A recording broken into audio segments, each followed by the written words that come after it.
Hello my friends, welcome you all. So टिसनेट 2023 expected cut of क्या होने वाला है गाइस, रिजल्ट कब आने वाला है? सो एज पर the data, the previous year record, okay, TISSNET का जो रिजल्ट आउट हुआ था guys, that was on 23rd of March, right.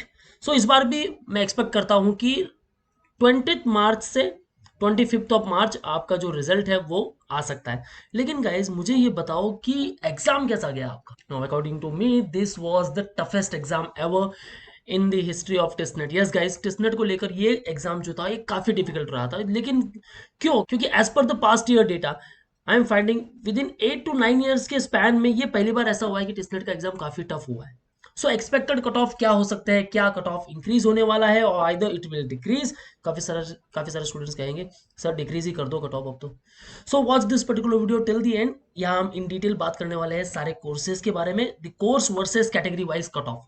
Okay, so stay tuned with throughout this video and we'll also talk about the analysis part also. So very first one guys, we have launched the batches for the testnet preparation, so all those candidates gonna preparation in 2024, they can directly start preparation with us. Here you will get preparation for TISPAT, TISMAT if they include. Otherwise, you will get preparation for the OPI, the extemporary part, and the personal interview. Guys, 50% जो आपका काम है वो हो गया with respect to the TISNET. Now remaining 50% that is the OPI. यहाँ आपको अच्छी तरह से परफॉर्म करना है। Although एग्जाम काफी टफ रहा है, I know, we'll discuss in detail. Okay, so wanna start preparation for 2024 या फिर interact करना चाहते हो for OPI, then you can join our batches. Call on respective numbers and book your seat right now. All those candidates want to target TISNET in 2024, then you can join our classroom sessions at Borivali, Vasai, Dadar and Thane Center. So let's talk in detail. So very first one guys, overall जो cut off है will decrease. ये good news मैं आपको video के पहले ही बता देता हूँ। Why? So English proficiency, how much questions? 30 questions. Mathematics and logical reasoning 30 questions. It's okay. General awareness 40 questions. चलो ठीक है, पता है आउट ऑफ 40 हमें 14 तो लानी है और इजीली डूएबल है गाइस। ये 14 मार्क्स हम इजीली ला सकते हैं। नाउ आउट ऑफ 100, क्या एग्जाम यही हुआ था आउट ऑफ 100? बट एज पर द स्टूडेंट रिएक्शन मुझे ये लग रहा है कि सारे स्टूडेंट ये कह रहे हैं कि नहीं सर, आउट ऑफ 100 नहीं, अब तो मार्क्स मिलने वाले आउट ऑफ 80 से। Y?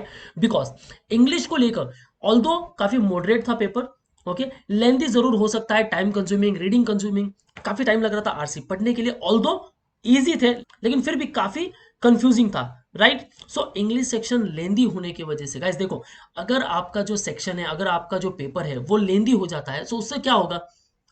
In case it's lengthy, time आप ज्यादा इन्वेस्ट करोगे। इफ यू कंफ्यूज, अगेन आप क्वेश्चंस पर आओगे, क्वेश्चन पर जंप करोगे, क्या ऑप्शन आपके राइट है या नहीं है। और सेम होता है जब कहीं आपका रॉन्ग क्वेश्चन आ जाए, और इस बार 2 रॉन्ग क्वेश्चन जरूर आए, मैं बात करूंगा। Okay, mathematics and logical reasoning इस पर्टिकुलर सेक्शन में 2 क्वेश्चन थे जो आपके रॉन्ग आए थे, ठीक है। अब इन रॉन्ग क्वेश्चन पे भी आपने क्या किया? देखो आपके जो ऑप्शन है आप ट्राई करते हो। देखो जब भी कोई ऑप्शन होता है ना ऐसा, none of the above, okay, like first में कोई ऑप्शन है X Y Z, A B C, P Q R, okay, fourth option आ गया नन ऑफ द अबव, तो स्टूडेंट वापस सोचता है यार कहीं मेरा ऑप्शन 2 तो राइट नहीं है, ऑप्शन 3 तो राइट नहीं है, या फिर फर्स्ट वाला तो राइट नहीं है। सो ऐसे में क्या होता है कि जब रॉन्ग क्वेश्चन आ जाता है तो अगेन वो आपका एक टाइम ले लेता है। ओके, सो ये भी एक मिस्टेक हो गई। पेपर डिफिकल्ट क्यों हुआ मैं वो बता रहा हूँ guys. Okay, so wrong question की वजह से भी आपका पेपर डिफिकल्ट बना, इंग्लिश के लेंदी सेक्शन की वजह से भी। मैथमेटिक्स में आपका आ गया डीआई का सेट, ठीक है, चलो कोई प्रॉब्लम नहीं। ऑल दोस कैंडिडेट जिन्होंने डीआई किया है अच्छी तरह से प्रिपेयर, उनको कोई प्रॉब्लम नहीं हुआ। लेकिन कैलकुलेशन बेस्ड काफी सारे क्वेश्चंस थे जहां आपका वापस टाइम इन्वेस्ट हो रहा था। और the most affecting factor is कि लॉजिकल रीजनिंग को लेकर काफी कम क्वेश्चंस आए। ऑल्दो ये जो सेक्शन है काफी स्कोरिंग एरिया है, ओके, काफी अच्छा आप स्कोर कर सकते हो, लेकिन लेस क्वेश्चन की वजह से आपका जो यहाँ है वो बेड़ा गर्क हो गया, राइट गाइस।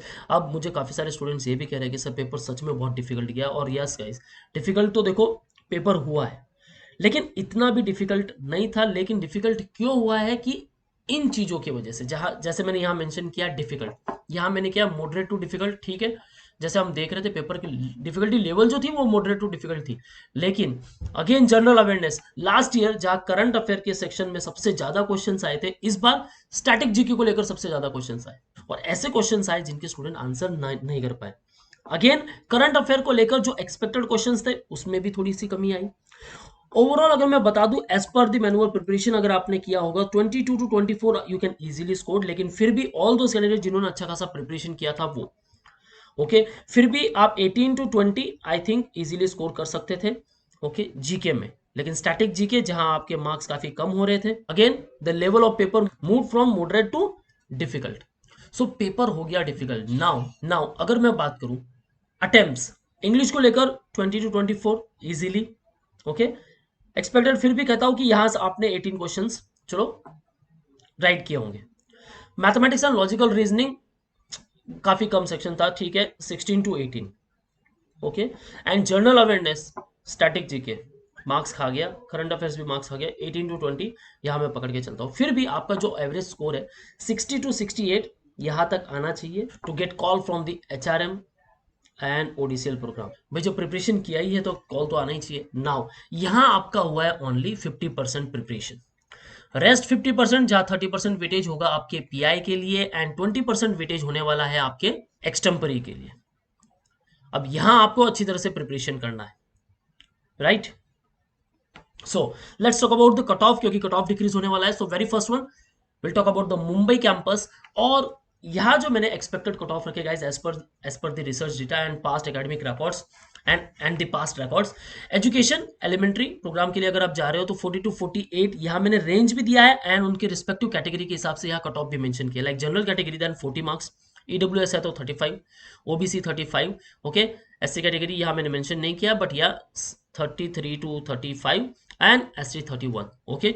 डेवलपमेंट स्टडीज के लिए अगर जा रहे हो 54 टू 60 इसके बीच में आपकी कट ऑफ रेंज होने वाली है, जनरल कैटेगरी को लेकर 56 okay. The after hospital administration, now the school of habitat studies target कर रहे हो देन गाइज आपका जो स्कोर होना चाहिए should be in between these all score 57 to 62। Why this is high, क्योंकि number of candidates appearing for this particular program more and guys competition level जो है वो यहाँ टफ होने वाला है with respect to the hospital administration program okay. So 58 का cut of मान के चलो, ऑल्दो इतना नहीं जाएगा, आई थिंक 56 टू 58 जो भी यहाँ मैंने कट ऑफ मेंशन किया गाइस इसमें आप +2 एंड -2 ये मान के चलो ओके। कट ऑफ कम हो सकता है, आई नो ऑलरेडी जो मैं यहाँ आपको स्टैट्स बता रहा हूँ वो काफी कम कट ऑफ के बता रहा हूँ। अगर प्रीवियस ईयर की आप स्लाइड देखोगे यहाँ कट ऑफ थोड़े हाई जरूर हुए थे। एचआर और ओडीसीएल को लेकर भी बताने वाला हूँ, don't worry at all.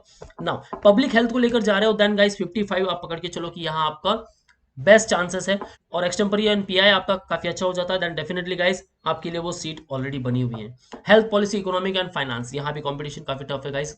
Guys placement stats काफी अमेजिंग है, आरओआई बेस्ड दे रहा है और ये प्रोग्राम फ्लैगशिप प्रोग्राम्स की तरफ बढ़ रहे हैं, राइट। सो जहां टीएसएस जाना जाता था सिर्फ एचआरएम के लिए, नाउ काफी अच्छे अच्छे प्रोग्राम्स है like all the health care sector के program okay, environmental climate change and sustainability studies काफी अच्छे प्रोग्राम्स है लाइक 55 आप यहां भी मान सकते हो okay. Health policy economic and finance जहां मैं बता रहा हूँ 54 का कट ऑफ आपको मान के चलना है एंड सोशल एपिडेमोलॉजी 51, लेकिन मेरे ख्याल से 48 तक जा सकता है।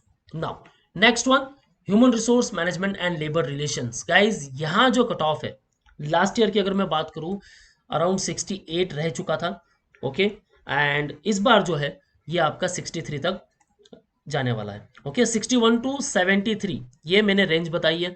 नाउ गाइस देखो पेपर आपका डिफिकल्ट जरूर हुआ है, कट ऑफ कम होने वाला है, लेकिन अगर मैं बता दूं as we discuss over here कि आपने कुछ क्वेश्चंस अटेम्प्ट किए फिर भी 60 टू 68 रिमेनिंग क्वेश्चंस ऑब्वियसली तुक्का तो लगाया ही होगा।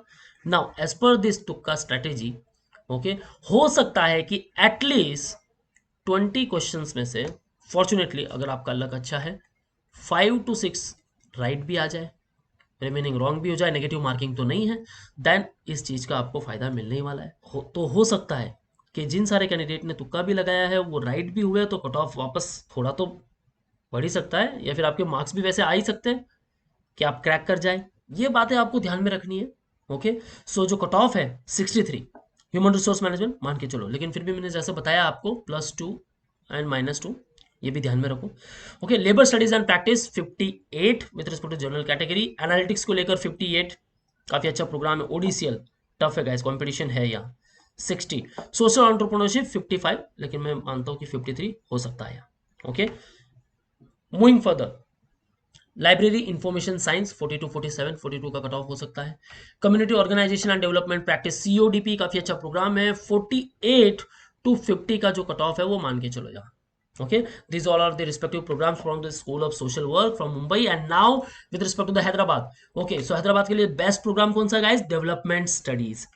ओके, इसके लिए जा सकते हो आप by scoring 52 marks out of 100। Okay, लेकिन फिर भी बता दो गाइस 50 मान के चलो। ओके, तो after you can also target public policy and governance, काफी अच्छा प्रोग्राम है, 51 का कट ऑफ रहता है यार। रिस्पेक्टिव कट ऑफ आपको देख लेना है गाइस एज पर your respective category. Okay, and now it's time for Tuljapur, and Tuljapur को लेकर जो फ्लैगशिप प्रोग्राम है that is social work in rural development, 40 to 48 के रेंज में कट ऑफ रहने वाला है। I think it will be 40 क्योंकि पेपर काफी टफ रह चुका है। Development policy planning and practice 43। Okay, sustainable livelihoods and natural resource governance 40, and social innovation and entrepreneurship 40.